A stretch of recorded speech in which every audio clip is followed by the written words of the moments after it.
Hey, it's Leah Hammond and welcome to this week's video. Today we are going to dive straight into the deep waters of anxiety. I mean, let's be real, I think we've all experienced anxiety in one way or another, but a question that I get asked a lot is how do you know when anxiety has reached an unhealthy level? Well, I'm no medical professional, but I have experienced anxiety in a very big way and have educated myself enough to offer my advice to you. So with any further delay, let's get started. Anxiety is a feeling of worry. Maybe you have a test tomorrow and you're not sure if you're going to pass, or maybe you have a job interview tomorrow that you're not quite sure if you're going to get it, or maybe your anxiety is anonymous, and that's totally okay. Psychiatrists define anxiety as a nervous disorder characterized by a state of excessive uneasiness and apprehension, typically with compulsive behavior or panic attacks. In my opinion, I think that everybody is experiencing anxiety in some sort of way. It's just all in how you manage it. But if you are experiencing it, remember, it doesn't last forever. Your brain is the home of billions of nerve cells called neurons. Now, the neurons get transmitted through the brain through different tunnels called neurotransmitters. Now, sometimes when you're somebody that experiences anxiety, there are blocks. I think of it as like a tunnel, and then there's like, I don't know, like a mountain has caved in or something, and your neurons can't travel through those neurotransmitters properly, so it takes a detour another way. And what that does is it makes those neurotransmitters not act efficiently. So that creates irrational behavior, irrational thoughts, mood swings, upset stomach, because your body is like trying to figure out what is going on and it is trying to defend itself from this fear and this feeling of just being scared. I heard the best example today that having anxiety is like having a broken smoke alarm. It's great to have the smoke alarm if it works efficiently, but it's really freaking annoying when that thing goes off in the most unexpected times and it's completely uncomfortable. But what my job is going to be to help you is how to manage that and how to get that smoke alarm working efficiently. We don't want to get rid of that smoke alarm completely because in my opinion, it is really good to have a little bit of anxiety because it makes you more self-aware. So we're going to fix that alarm and make it work efficiently. If you're not sure if you have anxiety, here are some physical symptoms that I experience when I have anxiety that you might be experiencing as well, that'll help you recognize the fact that you might be actually having an anxiety attack. But remember, the symptoms will vary from person to person and they will be different. But remember, if you are feeling these things, please don't panic because we are on our way to managing your anxiety together. Ask yourself if you're having unrealistic views of problems. Are you thinking about the worst possible situation that you possibly could come up with in your brain? If you are, you're probably experiencing anxiety. Now, another thing is something that I experience, it's sweaty palms, but also recently I've gotten tingly fingers. Now, this happens from hyperventilation, from having an anxiety attack and bringing too much oxygen into the body. So that can be caused by standing up hair, or it can be caused by tingling in your fingertips or your toes. Another common thing that people experience is trembling. Now you can get like shaky hands, or your legs could become very shaky. And along with that normally comes confusion, or you get easily distracted from the situation that you're in. Now for me, I get really confused sometimes. I forget what I'm talking about, or someone will say something to me and I completely forgot what they said. Now it's something that I can't help, and I'm sure you can't help it either.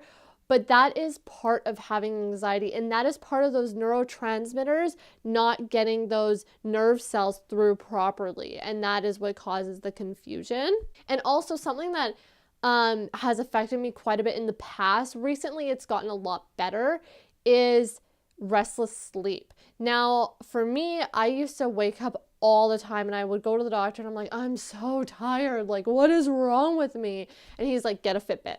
And I was like, oh, I don't want to justify spending that amount of money on a watch. Like, come on. For Christmas, I did get one, and it has helped me actually quite a bit because it tells me when I'm restless in the night or if I actually get up and walk around. And it makes me realize like, okay, I need to do something before I go to bed, which will help ease my mind and ease my body. So what I've done is I've kind of got into the habit of using essential oils.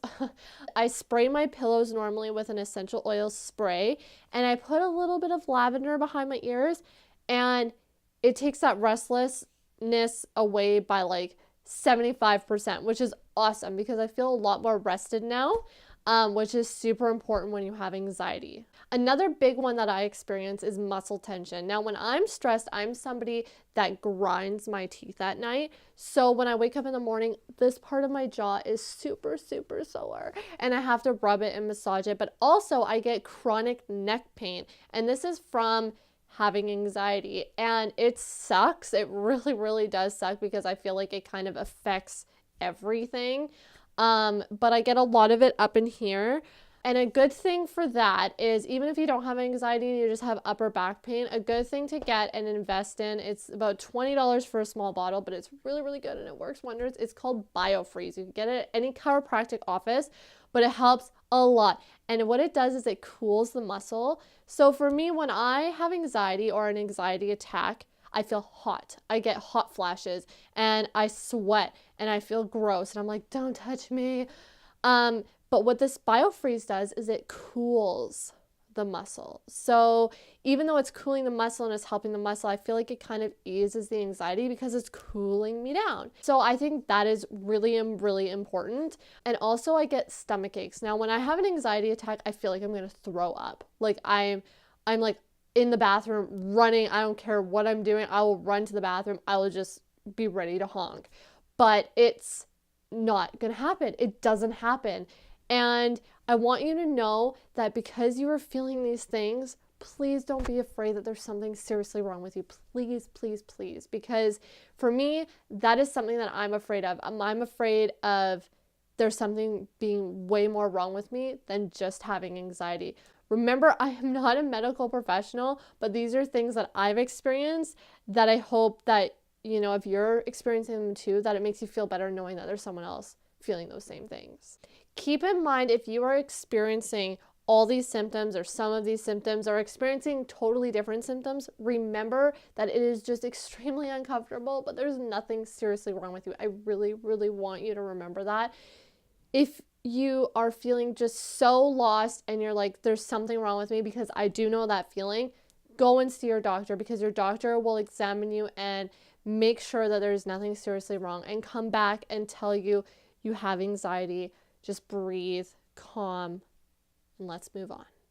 So let's face it, you've come to my channel because you feel like you might have anxiety and you're experiencing these things and you want answers. So it's really, really important that you recognize if you have anxiety. So the first thing you need to recognize is the physical symptoms of anxiety.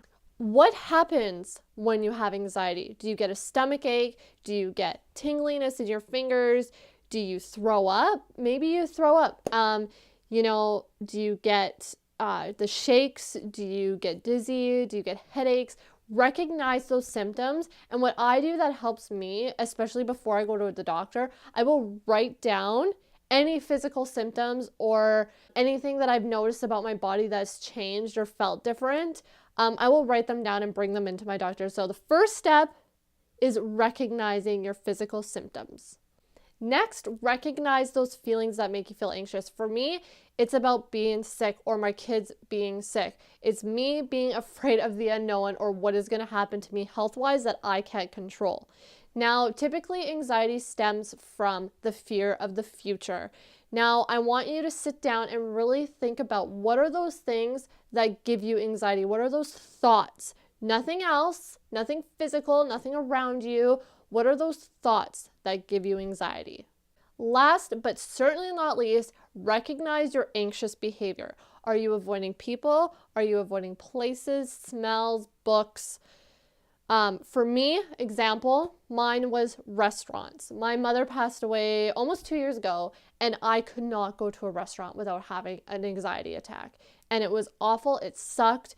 but that was something that I kind of had to pull myself away from for a little bit and just be okay with going to a restaurant without her. And yes, I'm a grown woman, but I did go to dinner with my mom quite a bit at restaurants. That was something that really, really triggered it. So I had to step back and take a break from it for a little while. And that's really important to recognize your anxious behavior and where it's stemming from. I know this video is full of information, but I promise you, as soon as you recognize that you have anxiety, if you are experiencing anxiety, it'll make it so much easier to manage it. I promise you. Again, I am not a healthcare professional, but any questions you have, leave them in the comments below and I will do my best to answer every single one of them. And don't forget to like, share, and subscribe because we have a new video every Thursday. So join me in breaking the silence for mental health and don't forget to keep smiling.